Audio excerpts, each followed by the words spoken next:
In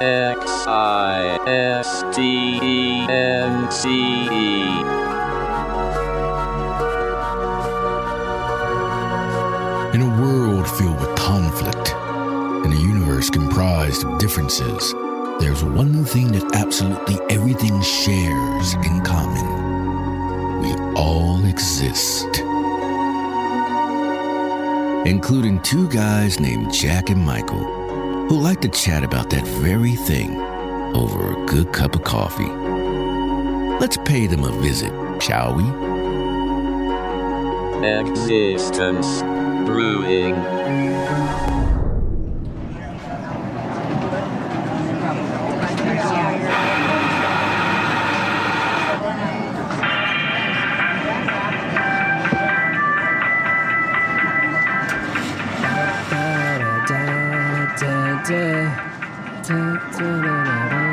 Avocado coffee. It's back on the menu. It's back. Avocado, what is it? It's avocado coffee.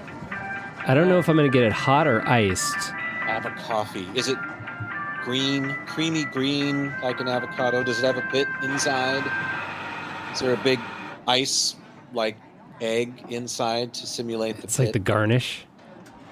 What is that thing that has become popular with some of the bourgeois types that like to drink hard liquor, with this giant ball of ice that's like so perfectly fits inside of a large tumbler? What the fuck is that? The ice cube. Yeah, it's all not for a cube. It's an ice like ball. It's like a pool billiard ball.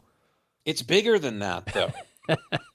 It's like large. It's like the size of a softball almost, or a baseball at least.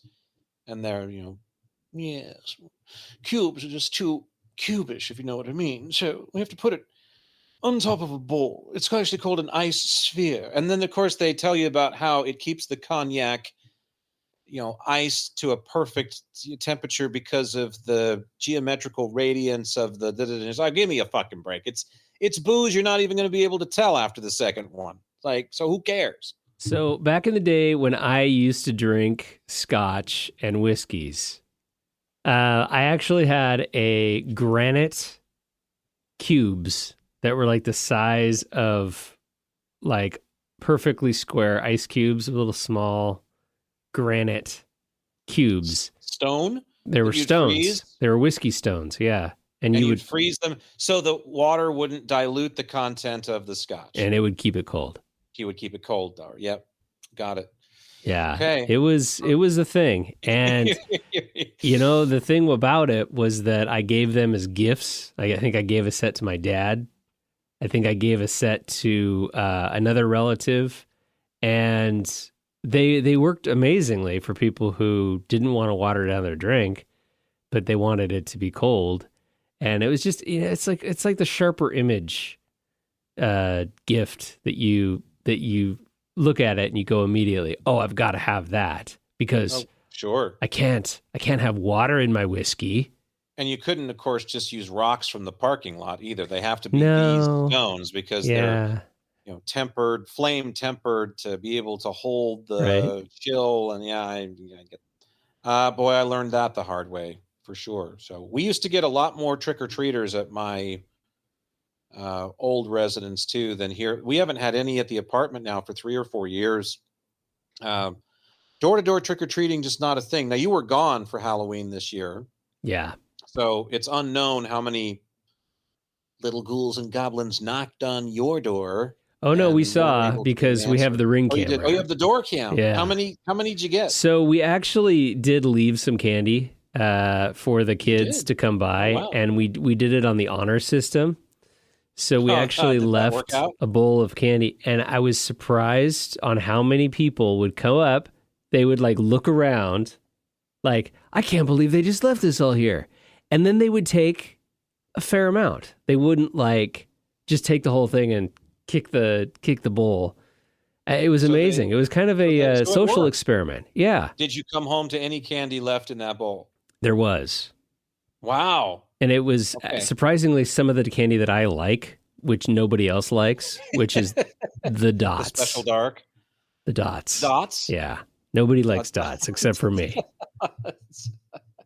That's so funny that would be one of your candies, dots. I would not have guessed you as a dots guy, but I was instructed by the live-in to purchase Halloween candy in the event that we had any, but no ghouls or ghasts showed up at the door. So now the problem begins. There's candy in the house. And slowly but surely, no matter how well I do, every other day I'll grab 2 or 3 pieces. The nice thing is that these bites that they used to have, like I remember when they used to give you those Snickers bites and those Milky The fun Ways, size. those were half a candy bar. I mean, and half of an old real candy bar, like an actual size. None of this bullshit that they have today. Candy bars used to be the size of sex toys. Okay, let's face it. They were legitimate. The candy bar was enough to satisfy, most people that look to be satisfied. How many inches would you say that candy bar 4 or 5 is? inches long. Old candy bars were the size of an average male erect penis. And that's exactly what the candy bar standard should always have been and should be to this day. So are you even referring to king size? King size wasn't even... Well, no, now king size. Now you're into your put a magnum on it. That's why, Dove came out with the magnum bar, right? Because it was... No, it seems like that was a standard. Like candy bars used to be, if you laid them on your palm, they'd run probably to your middle finger. And, yeah, that's a good size eat. But then the folks at all the candy bar making companies, Mars, M&M, Hershey, they get together and their cacao bean counters, along with the ones that deal with the other beans, sit down and go, we've got to fuck with the consumer so that they actually get less, but think that they're still getting the same amount. Here's what we'll do. Instead of actually making our bars smaller and charging the same amount of money. Oh, wait, that's exactly what we're going to do. Instead of actually increasing the price of our candy and giving people the same amount we always have, we're going to surreptitiously reduce the size of our bar and then only increase the price slightly. But not only did the price go up, but your bar also got smaller. And so now these fun size ones that, as I referenced, used to be at least a third, if not a half a candy bar. I remember those days when it was like, oh, you got the fun size Milky Ways. Those were a good 2 inches in length, 2.5 maybe. Not today. No, they're lucky to be an inch. These little things of candy, I don't think a square, if you call it that, or a semi-rounded edge cube of nougat could get any smaller and still be enrobed by the chocolate machine. There's no way it's possible. They literally have manufactured the smallest, littlest, tiniest chunks of that shit that they possibly can. And of course, it's all in its own wrapping, which is just, the planet loves that. Well, you know why they do that is so that people can justify why they need to eat 13 of them instead of just one. Well, for me, it comes in handy because I have pretty good willpower.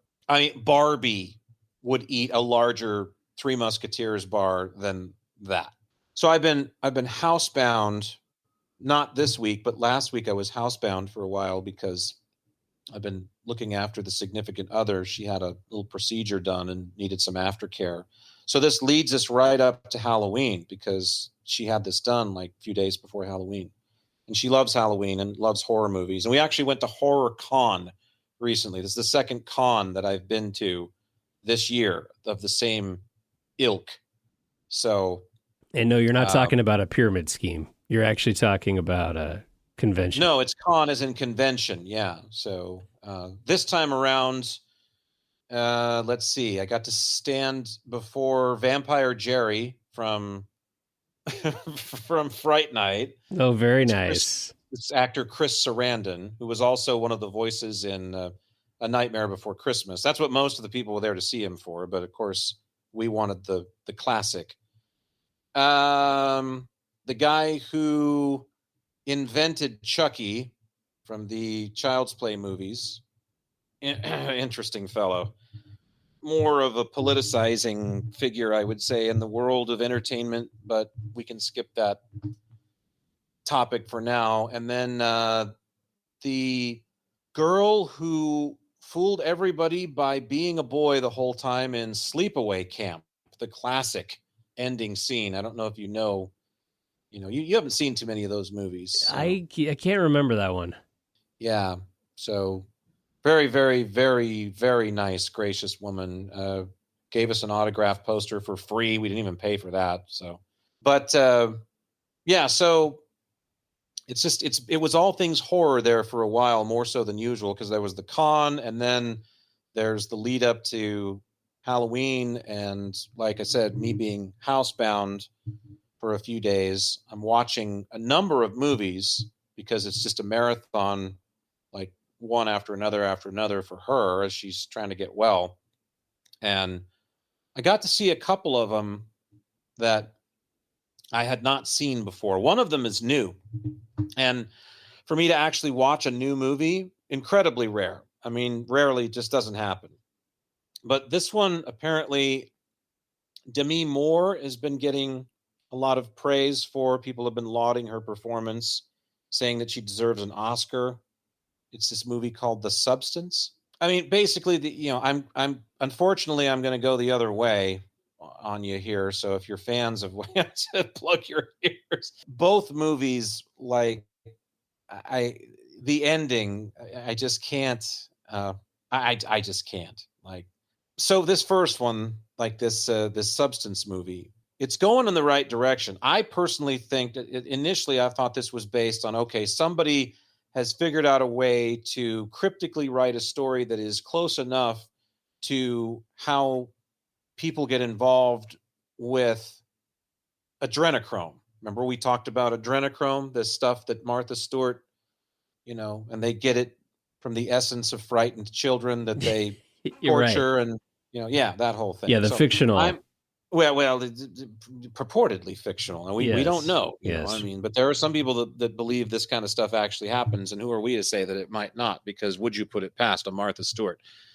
It's going in a direction that I like, because it's at least forming, it's molding an allegory about some traditional things to watch out for, some sins, vanity in particular, and also what we value in ourselves, what we value in life, in society, societal aspects of our personality, how we're shaped by how other people see us, and how that can be detrimental. Because the story is about this woman who hit it big as a kind of like who was the gal that was really big in the 80s with the workout videos? There was Jane Fonda, but there was another, Denise Austin, gets to be 50 and they fire her from her job, and they're very disingenuous about it. They're ungracious. They don't care. They just cut her loose because she's old and irrelevant. And anyway, it's going in a direction that, aside from the movie's story or, the content, I'm approving of it. It's like, well, this is at least trying to knock on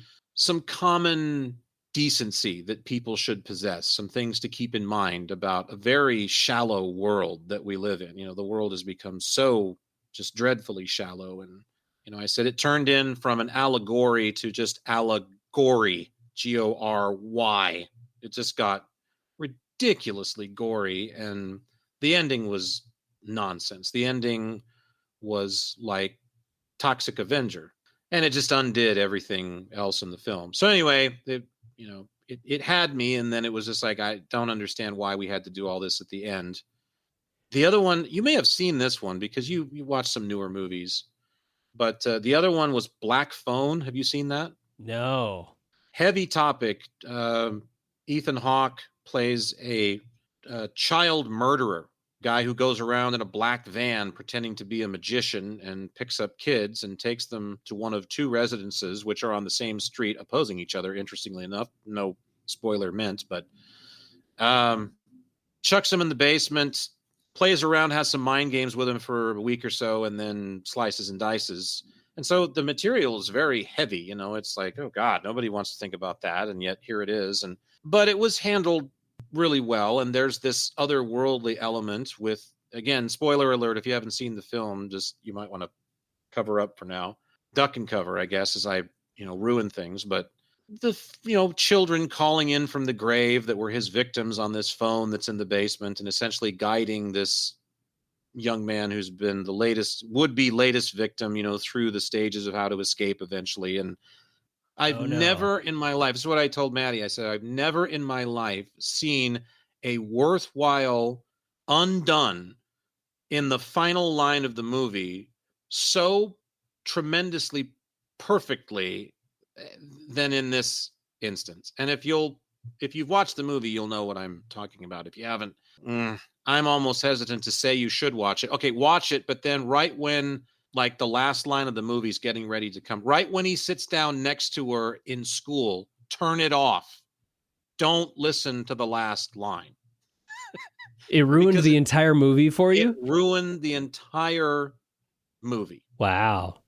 And I'll tell you why. So again, spoiler alert, just, mics go down, just turn us off. So is a meek boy, kind of. He's not like ridiculously wimpy, but he's not really outgoing.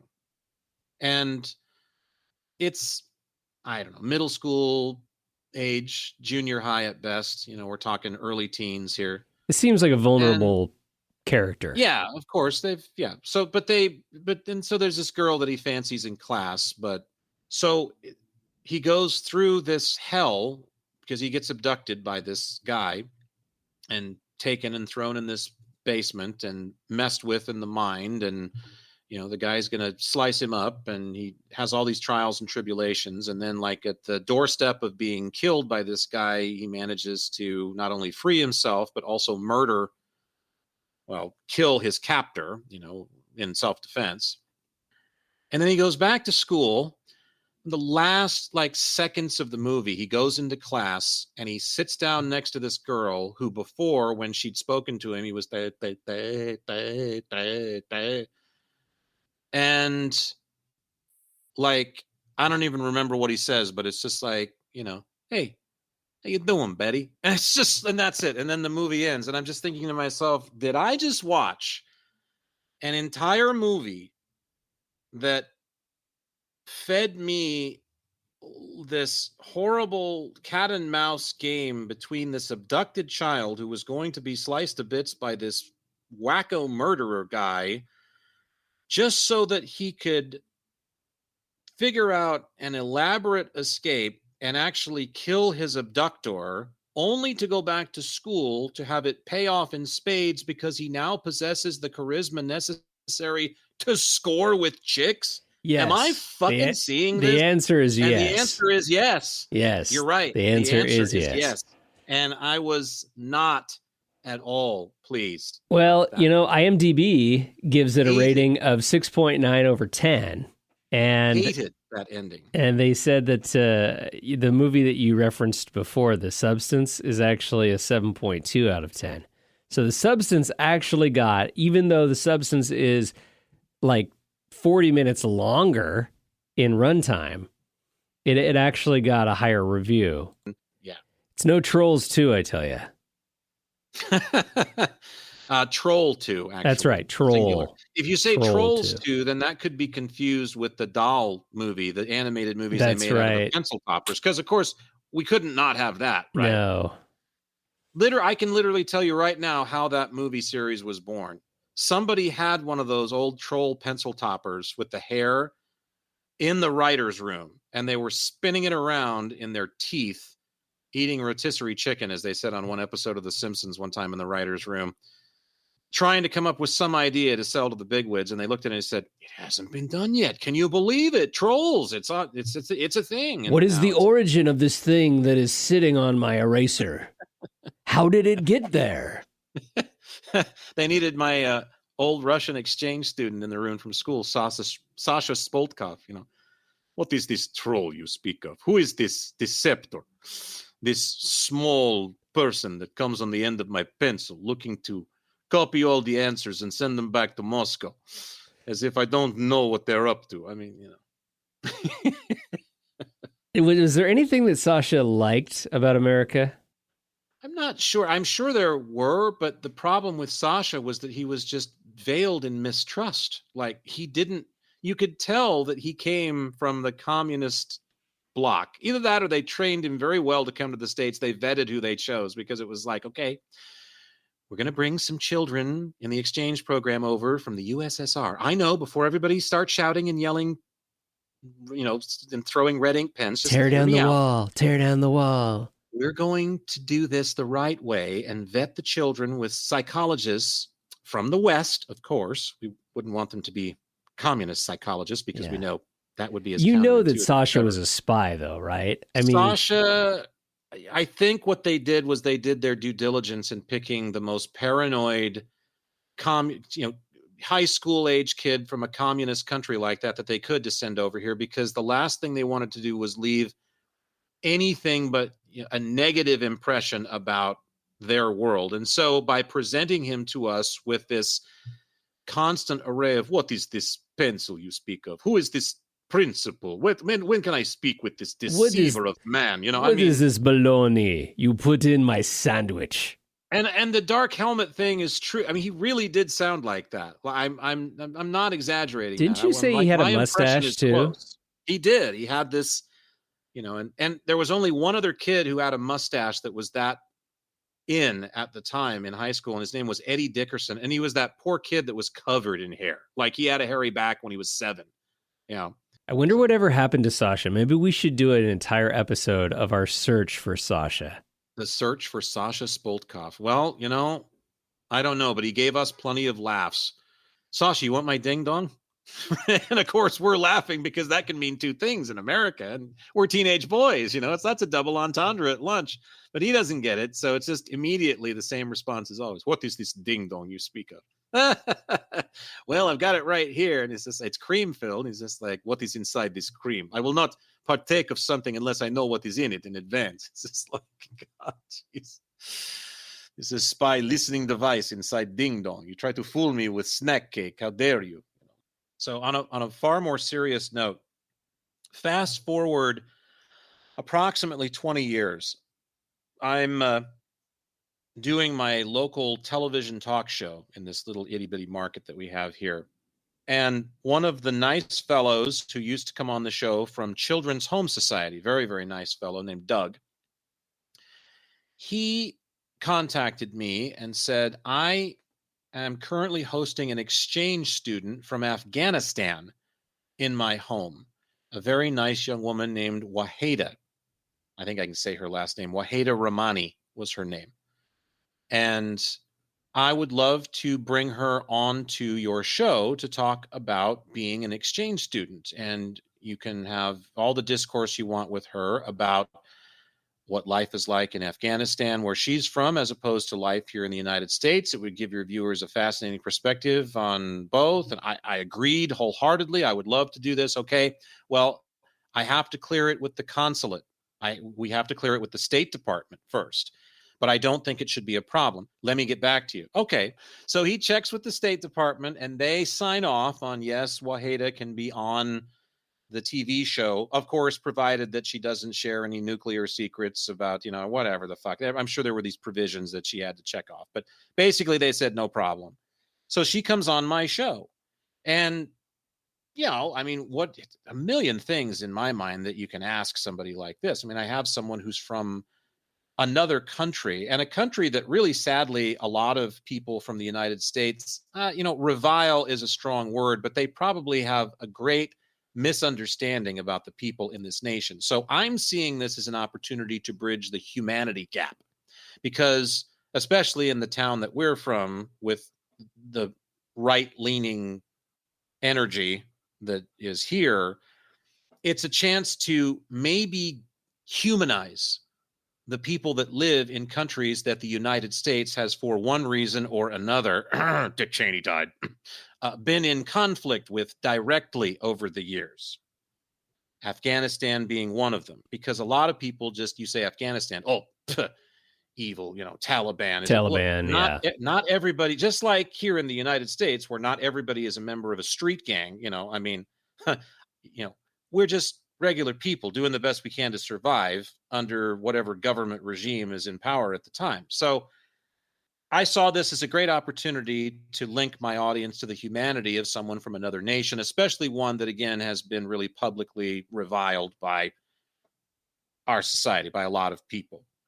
And this would go, by the way, counter to, I don't even want to go down that road. But anyway, we'll just leave it at that. So we get to the interview day. She's in my studio. We're chatting.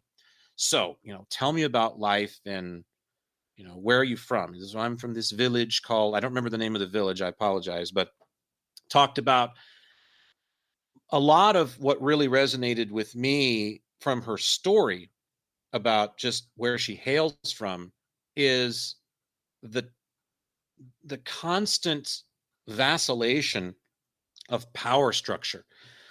Because like she was telling me, she was in high school at the time. I want to say she was 17 or 18, late teens.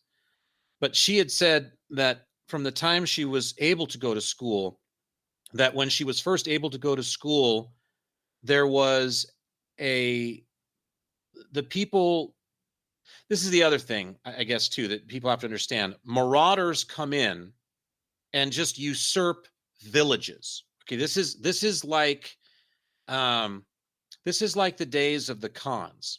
Okay, it's not a game of Risk. Entire nations aren't overthrown in one bloody battle or overnight or in one war. It's been going on for decades, and villages fall to one power and rise to another within the span of months sometimes. So there's some kind of a conflict, and either the incumbent power fends off the invaders, the interlopers, and that power remains in place for a while until the next set of marauders arrive at the city gates, and then these guys win. And so Waheda found herself being allowed to go to school for 6 months because those that were in power were westernized enough of mindset that, yes, women can have an education. And then they would be overthrown in the course of a few days by another band or another faction. And these guys were hardliner, old schoolers. No, women do not go to school. They do not get educated. All they do is have babies and cook, and that's it. Wasn't able to go to school. So she'd be in school for 6 months and out for 6 months, in school for 6 months and out for 6 months. And so that was one of the things about her life growing up as a child, and of course, here's me coming from this rich, entitled, spoiled, rotten Occidental nation, the biggest superpower on earth as it would seem to be. And, I'm fighting going to school every day of my fucking life for what it's worth, so I'm listening to this and thinking, wow, what a difference, so anyway, so we're talking about this, and we're talking about this, and then how do you like America? How do you like the United States? Well, the United States is great, and I've had a chance to do this, and I've always wondered about that, and so now I've learned about that, and goes, so it's the general exchange of information. And then I think, okay, well, I'm kind of saving it's an easy question, but it's still like one of the zingers you got to know. So down the home stretch of the interview, I'm ready. I hit her with it, and I say, all right, Waheda, I know this could be difficult, but what is your favorite thing about the United States in the time that you've been here so far? And me, being the idiot westernized person that I am immediately expecting to hear, oh, I love Big Macs, or I love Kentucky Fried Chicken, or, oh, I love watching Al Michaels on the Monday Night Football. It's so entertaining. I'm expecting some classic, traditional, that's America for you answer. Right. Without an ounce of hesitation, Waheda immediately says to God, the world, and everybody that may be watching that little show at the time in front of the camera, your schools. And I did a complete, what? Our schools? You can't say that. You're supposed to say KFC or mac and cheese from Kraft, or our schools. And she said, oh, your schools are so wonderful. She said, they're so clean, and there's so many books, and there's so many resources to be able to learn. And, and I'm just thinking to myself, Jack, you are a fucking piece of shit. You know that? You and every kid you've ever known or went to school with is an absolute loser. This girl has such an interest, a vested interest in enriching her mind and her world with information about anything that she can get her hands on, and you want to lie around and play tiddlywinks in bed with Fruit Loops all day, you are from the wrong place in the world. Even though she's had it tough, I would have traded places with her in a heartbeat, quite honestly, at that moment, just to know what it's like to be somebody that wanted to be so enriched by an educational system, because I have never been that person. And I'm not the kind of person to steer away from knowledge. As you know, I'm a great learner, but I'm doing it my own way. School, no. Like, I would never in a million years have said that was my favorite thing about the United States. But then, of course, I'm from here. So that was an eye-opener. That was another foreigner that it almost sounds like a harsh term, but that was someone from a foreign nation that I also had a chance to interact with at one time. And it blew me away. I was just like, wow, our schools. I have never, and I never will forget that. And it's because of that answer, I think, that I probably will never forget her name and, other details about that interview. No, that's great. And perspective that's one of the beautiful things about the world we live in now with the internet and with YouTube, because I think YouTube has become probably 95% of my internet consumption at this point. It's sad, but true. Max Roving is a guy who I discovered not too long ago. He's a German content creator on YouTube. And influencer. He's an influencer. Yeah. He has like 121,000 subscribers or something like that. We don't like to use that term, but yeah, he is an influencer. And he does this series of videos where he is biking across continents. And he actually bikes across Afghanistan. Oh, wow. And That's it was be something else. Some of these videos are amazing, but it is interesting when you see, first off, how, it takes some serious guts for somebody to just travel like that across the world. And he does not know Farsi or the local language or the customs, or, he's not totally ill prepared, but he's definitely just like he's rolling with the punches as he cycles across Afghanistan. One of the things that struck me was how, like you said, how segmented the country was.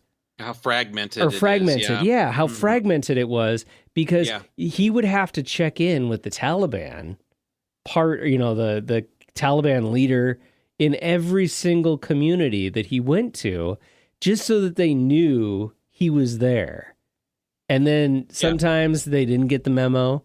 Sometimes the other guy who was supposed to phone ahead and say, hey, you got this crazy guy who's riding along on a bike, creating these videos and showing the world how we live here. We don't know if he's a spy. We don't know what he is, but he says that he's just here to just visit Afghanistan. And the guy on the other line, you can almost just immediately see, is like going, what? What is he doing here?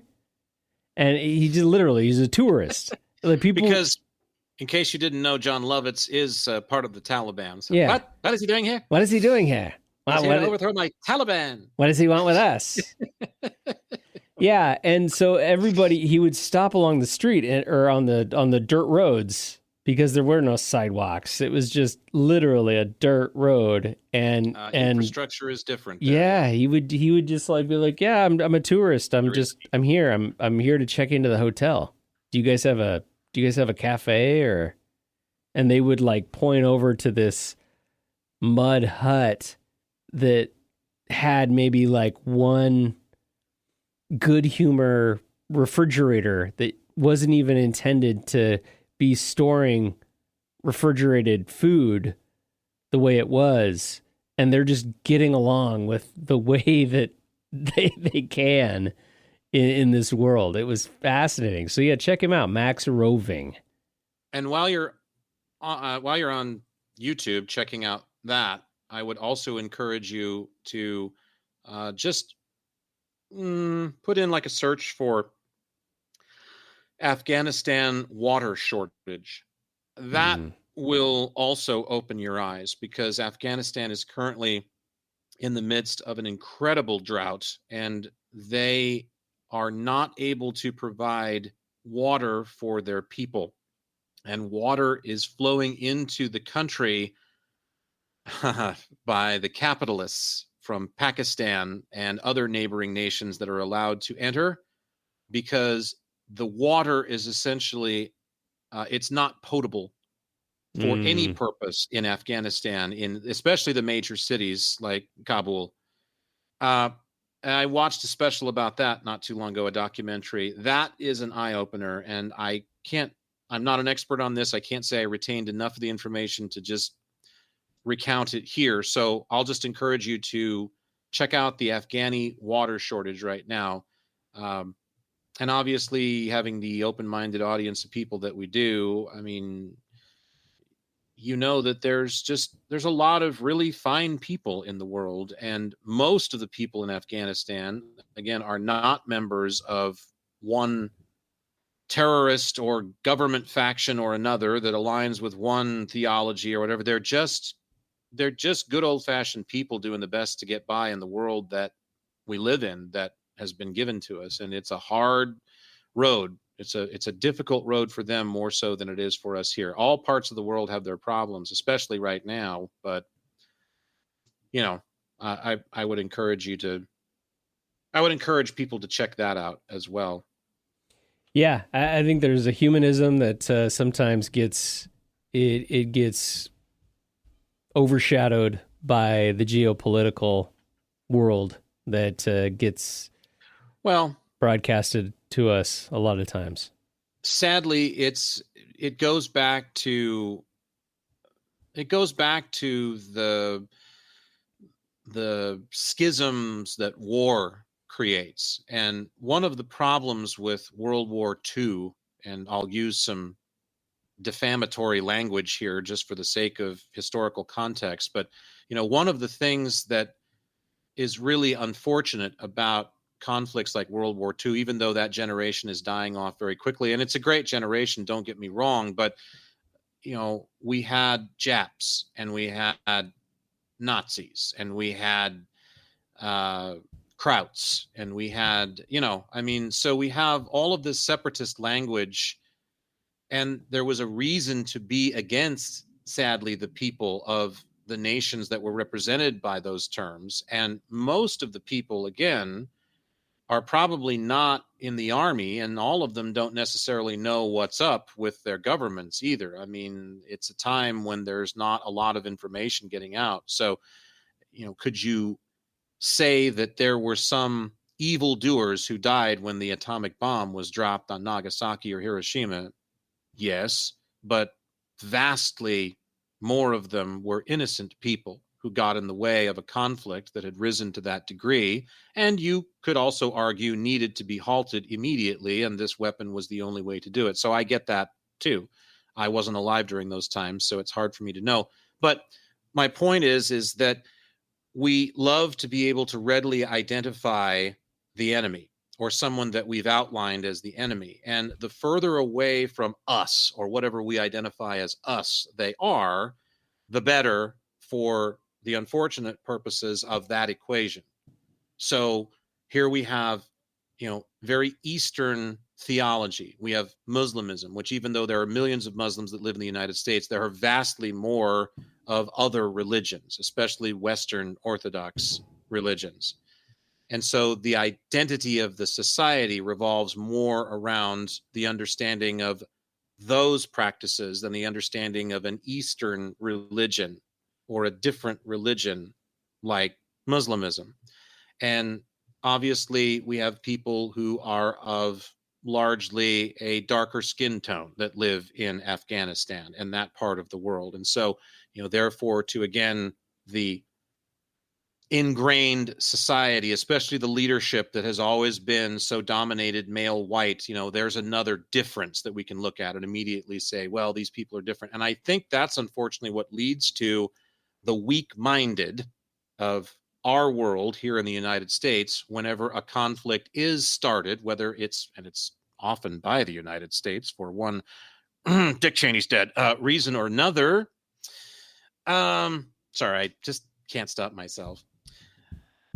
It's easy for the people that are ignorant in our world and don't realize it is a big place with a very vast amount of diversity to look at the equation and just shove pork rinds into their mouth in front of Fox News and say, yeah, it's going to get over there and get all them Talibaners. That's about time they all got blowed up, them sons of bitches. And with absolutely positively not a shred of not only any understanding about who this group is, the nation that they are fighting for control of or have taken control of, but really, more importantly, no interest in learning about the people who are in this nation that are in the middle of these conflicts, because that's most of the people involved. Most of the people involved in any conflict are civilians caught in the middle. Just look at Israel and Palestine in the newspapers or on TV recently, and you'll see that. I mean, to say it's tragic is beyond, it's not even come close to, not that anything else isn't, historically speaking, by context, or by contrast, it's just, there's a great lack of willingness, I think, on a lot of people's parts, too many people's parts, let's put it that way, to really find out more about our neighbors in other places. And I used to interview on that same television show that I did a world traveler. Very nice. He was a clown, actually, a legitimate, professional clown. He portrayed a clown for decades. And he was also a school teacher for years. And he was a world traveler and would make videos. And he always used to say, no matter where he'd go, that when he would make these videos and tell people who he was, these people, the customs in other countries are so different than here, where we have these fences up, because 9/10 of the places he went around the world that wasn't, and that even was Europe. Oh, you're from America. Come into my home, stay with us. We'll feed you 4 meals a day. Stay as long as you want. Sleep in my daughter's room. She will teach you the language, and we will make dolls with each. I mean, serious. You laugh, but it's true. They loved to share the fact that someone was actually interested in coming to their neck of the woods, and to share that with them. And I'll do you, I don't know about one better, but you're talking about this guy biking across Afghanistan on YouTube. Yeah. Fellow that used to own the hotel that my ex-wife managed was from Hungary.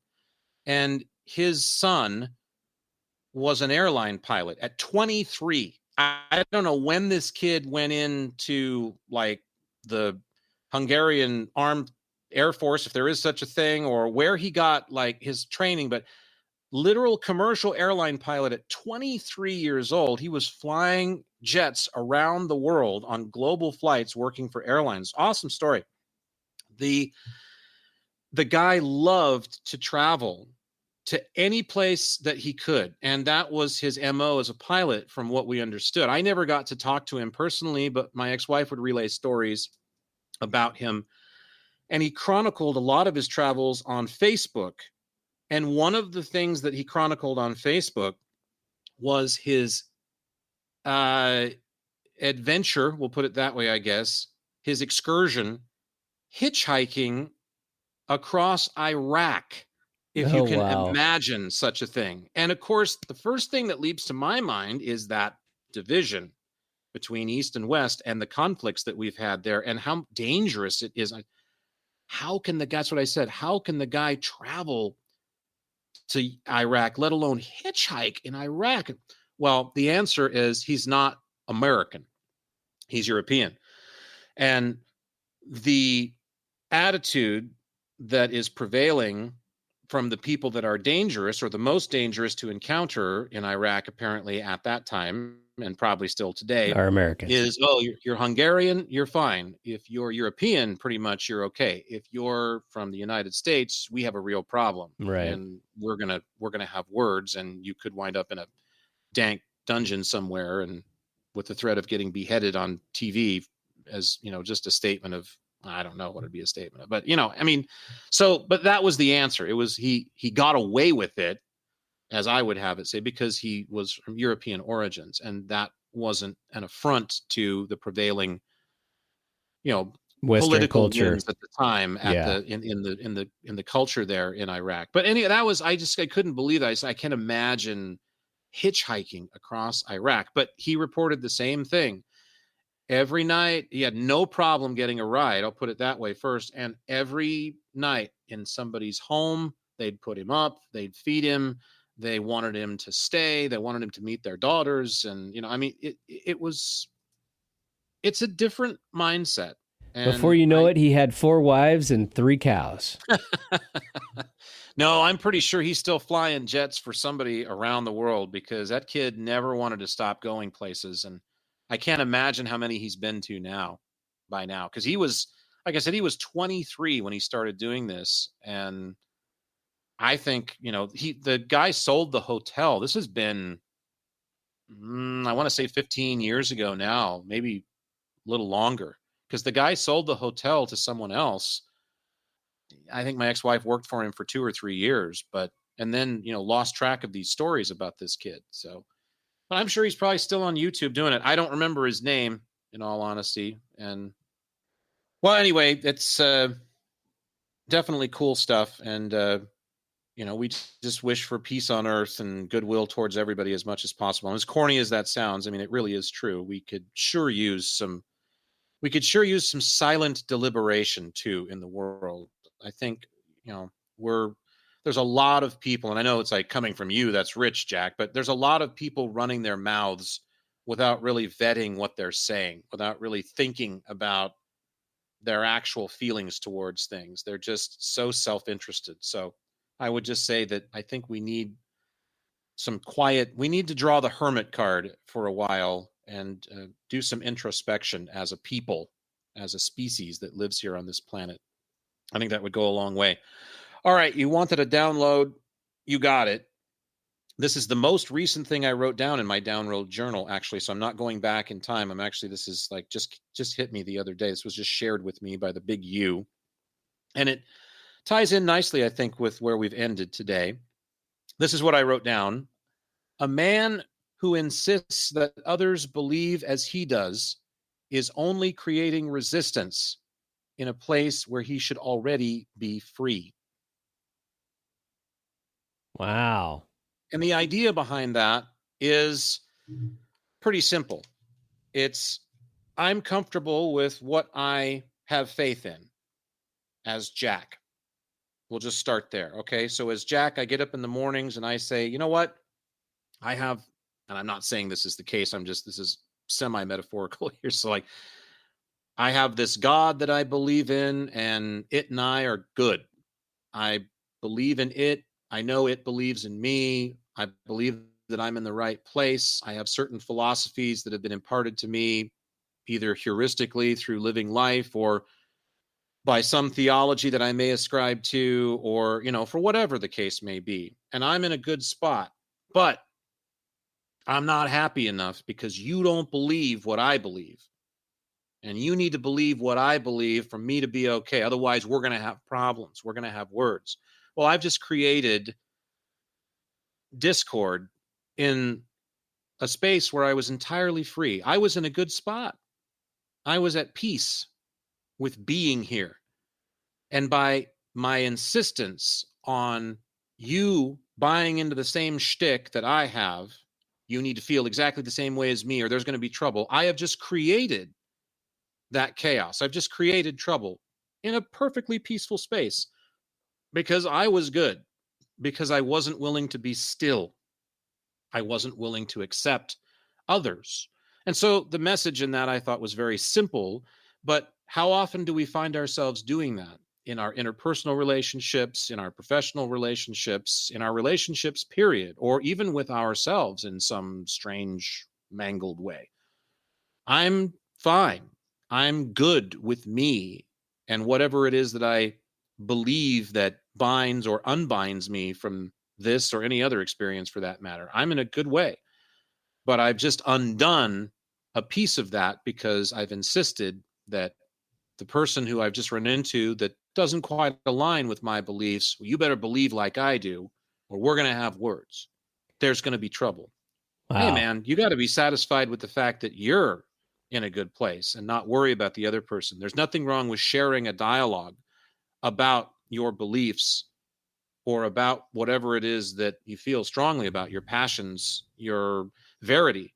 But don't make the mistake of casting it as a requirement on others to align with you.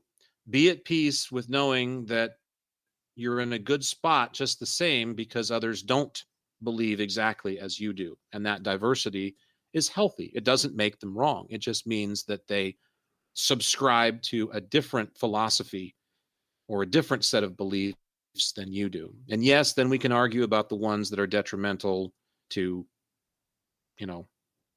some people in society and all that. And, there is that side of it. But generally speaking, you need to let others be who they are and let them work through it, and just know that you're good. That needs to be enough.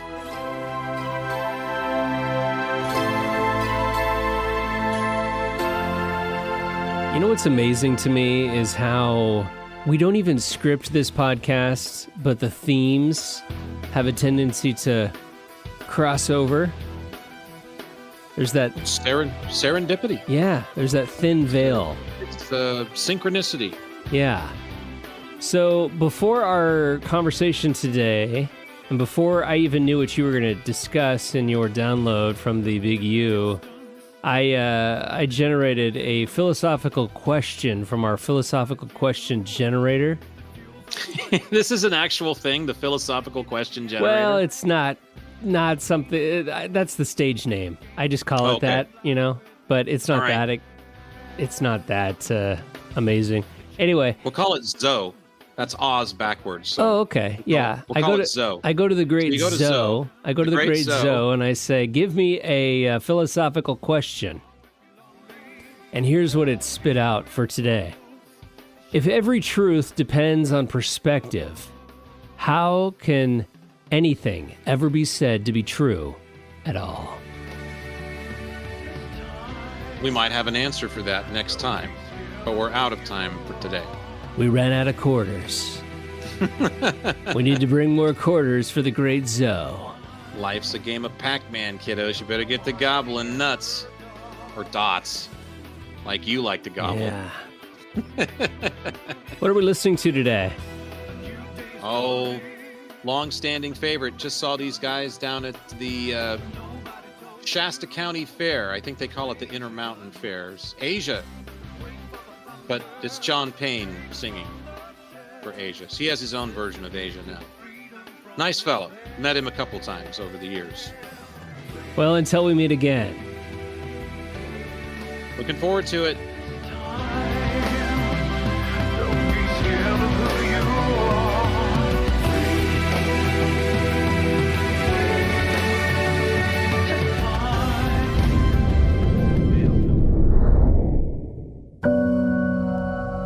Well, it looks like Jack and Michael have finished up their latest chat about all things existence. But if anything they said got your own existence brewing, be sure and catch their other talks at existencebrewing.com and drop them an email to share your thoughts using contact@existencebrewing.com. Existence Brewing.